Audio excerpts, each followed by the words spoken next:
Kalau masalah salafi wahabi ini istilah, ya Allah, ini fitnah teman-teman sekalian.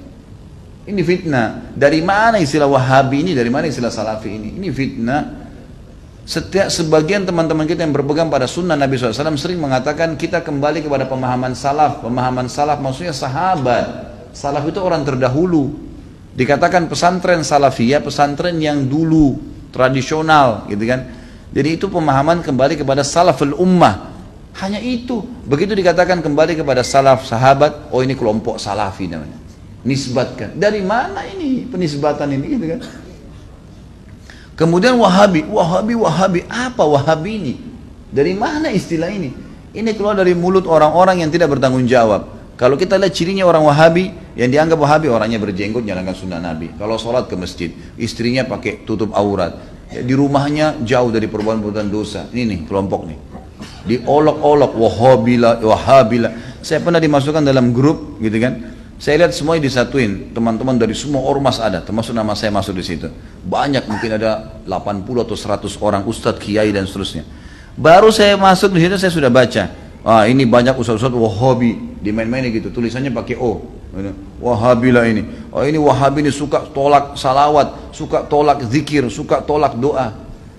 Saya berpikir kalau saya mau tanggapin, ini 80 orang, 100 orang di situ, kemudian akan habis waktu saya menyita di situ. Sudahlah, saya keluar, minta maaf, saya nggak ada urusannya di sini, saya keluar.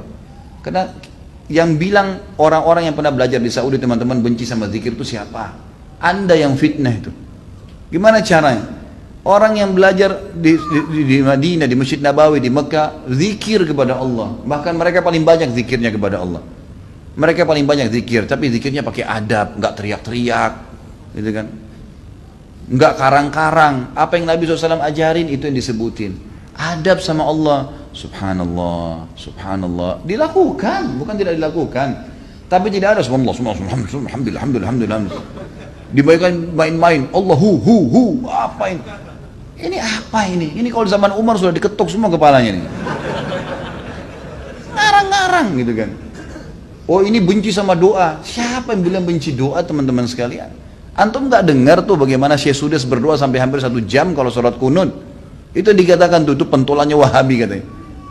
Baik berdoa kunut 1 jam sampai orang semua pada menangis seluruh dunia. Antum bilang itu wahabi. Ini subhanallah ini. Benci doa itu namanya ajib. Sesuatu yang aneh gitu. Bagi saya tuduhan-tuduhan yang tidak beralasan sama sekali. Nggak beralasan nih. Yang penting dari Saudi wahabi gitu kan. Saya sampai waktu mau berangkat ke Saudi, awal saya mau belajar tahun 90, teman-teman ayah saya sempat titip pesan dari kota Makassar, Khalid, nanti kamu ke Saudi, ambil ilmunya tapi jangan jadi wahabi. Baik, saya berangkat 6 bulan pertama teman-teman sekalian, semua guru yang masuk saya ketakutan lihat. Ini wahabi nih. Apa ini wahabi nih? Mau yang menakutkan ini. Kena wanti-wanti begitu. Lama-lama setelah guru masuk, setiap guru masuk di Madinah, wallahi saya bersumpah sama Allah teman-teman sekalian, tidak pernah ada sebutan nama wahabi. Saya tidak pernah dengar kata-kata wahabi dari mulut mereka. Wallah, yang ada cuman qala Allah, qala Rasul. Allah berfirman, Rasulullah bersabda. Wallahi, saya sumpah di sini atau di masjid ini memang begitu ajarannya. Begitu ajarannya, qala Allah, qala Rasul. Qala Allah, qala Rasul selalu. Atau diikuti dengan penjelasan Ibnu Abbas, sahabat, Ibnu Umar, sahabat. Nih pemahamannya mereka. Ini pemahamannya sahabat tentang ayat ini, tentang hadis ini. Itu yang kita pelajarin. Dan kalau ada masalah fikih didatangkan 4 mazhab semua. Imam Syafi'i bilang begini ini dalilnya. Imam Ahmad bilang begini ini dalilnya. Imam Malik bilang begini. Abu Hanifah begini dalilnya. Jelas. Semuanya begitu. Setelah 6 bulan saya berpikir, kok saya harus ya takut dengan orang-orang seperti ini ilmu semua disampaikan, gitu kan? Ilmu semua. Dan bagaimana mempertemukan antara ambil ilmunya, jangan jadi wahabi. Bagaimana memahami? Saya nggak nyambung gitu. Gimana caranya? Gitu.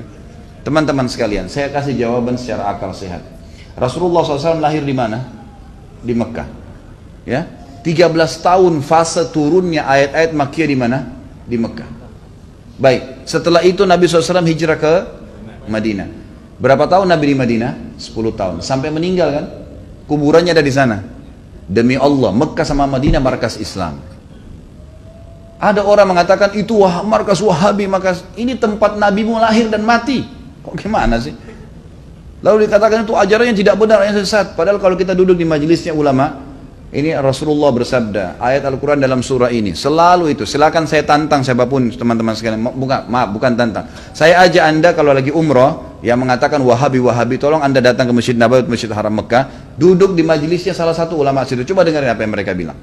Coba jangan, atau mau bertanya silakan. Pasti mereka jawab, hukumnya kalau Allah berfirman surah ini, Rasulullah bersabda begini. Itu isinya. Itulah yang mereka bilang Wahabi. Ini kemurnian agama teman-teman sekalian. Dan kalau anda tidak pertahankan kemudian agama, lalu siapa yang mau pertahankan? Ini aneh sekali gitu. Ini luar biasa, sebenarnya harus diluruskan. Mudah-mudahan Allah berikan hidayah ya.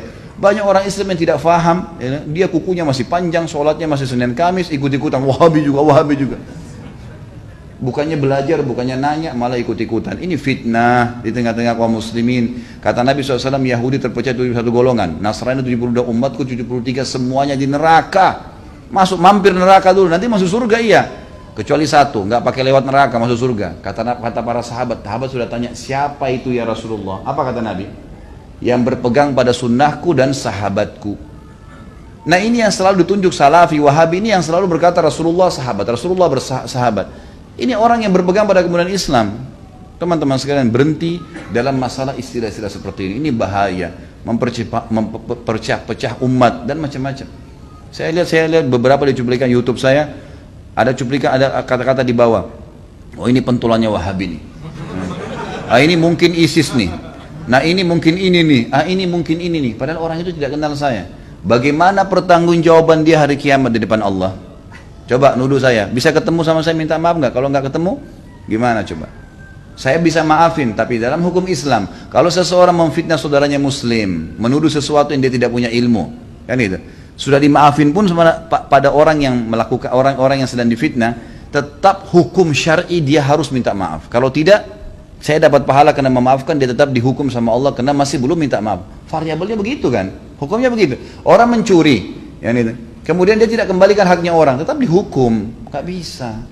Maka teman-teman berhenti dari fitnah ini. Kita ikut-ikutan, ini dikatakan teroris, oh kita juga ikut-ikutan teroris semua. Ini garis keras, ini kita katakan garis keras. Belajar. Kita punya mata bisa melihat, telinga bisa mendengar, hati bisa berpikir, bisa merenungi. Dengar dong dulu, gitu kan? Apa yang disampaikan? Kalau disampaikan benar, terima. Kan itu. Teman-teman yang dituduh dengan istilah ini hanya betul-betul kembali kepada kemudian Al-Quran dan Sunnah. Itu. Coba hadiri pengajiannya pasti selalu kalau Allah, kalau Rasul. Kalau Allah, kalau Rasul. Ini ajaran Islam teman-teman. Gak pernah ada perkataan kata kiai saya, kata guru saya, kata gini, kata gitu. Gak pernah. Anda boleh ikuti ceramah saya, kalau saya pernah katakan ini kata si fulan, ini sudah jauh. Kalau Allah, kalau Rasul. Ada tanggapan ulama yang merincikan mungkin atau menyampaikan, itu mungkin. Ini Allahu a'lam. Mudah-mudahan Allah perbaikin.